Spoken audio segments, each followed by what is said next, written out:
Chanteurs, danseurs, comédiens, musiciens au gymnase Oppenau à Troyes, seuls les 5 chevaux manquaient à l'appel ce week-end. Pour les répétitions générales, les 250 participants à la comédie musicale La Révolte des Vignerons étaient présents. On a fait répéter les gens les uns après les autres de leur côté, les danseurs d'un côté, les chanteurs de l'autre, les musiciens, et puis au fur et à mesure on commence à étager la fusée et à commencer à se rassembler les différents groupes. Et on va faire du champagne. Ce spectacle dépeint la Champagne des années 1900 à 1930 à travers l'histoire d'une famille. On vit avec elle la Première Guerre mondiale, l'arrivée du Charleston, mais aussi bien sûr la révolte des vignerons, car l'objectif est de s'inscrire dans l'histoire régionale, d'où l'implication d'acteurs locaux. C'est un spectacle particulièrement local, c'est un spectacle aussi qui est assez historique puisqu'on part sur des faits qui sont tout à fait historiques. Et notamment par rapport à des manifestations qui ont eu lieu en 1911. Il y a des gens dont leurs parents nous ont dit oui, mes parents ont fait partie de cette révolte. Et donc c'est vraiment fort sympathique de rencontrer des gens qui faisaient partie de cette aventure-là. Donc on est très content de faire ça.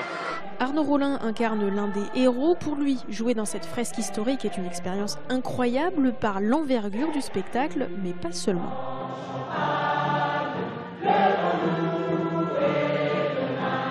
Je trouvais vraiment intéressant un peu de rendre hommage à des personnes qui, si elles ne s'étaient pas mobilisées, on n'en serait pas là aujourd'hui au niveau du Champagne, de l'Aube dans la Champagne viticole. Tous les participants sont bénévoles, ils travaillent sur ce projet depuis 1 an, voire 1 an et demi, et comme les autres, les costumières n'ont pas chômé. Ça a été essentiellement une grosse période de recherche déjà, pour essayer d'être au plus près de la réalité. On s'est inspiré au départ des gravures et des photos d'époque, et les groupes folkloriques avaient des réserves de costumes importantes dont on s'est servi. En tout, 350 costumes ont été retrouvés ou confectionnés. Le décor, lui, comporte une centaine d'accessoires. Pour réussir ce pari, une dizaine d'associations s'est fédérée. Leur objectif commun est de faire vivre un patrimoine immatériel, entendez les chants ou les danses folkloriques. Je crois qu'il y a beaucoup de Troyens, beaucoup d'Aubois qui vont découvrir ou redécouvrir des choses qu'ils ont souvent entendues chantonner dans leur famille, des comptines enfantines, et ils vont redécouvrir que c'est un patrimoine réel. On dit souvent qu'en Bretagne, il n'y a qu'en Bretagne qu'il y a du folklore, on va voir qu'en Champagne, il y en a beaucoup aussi.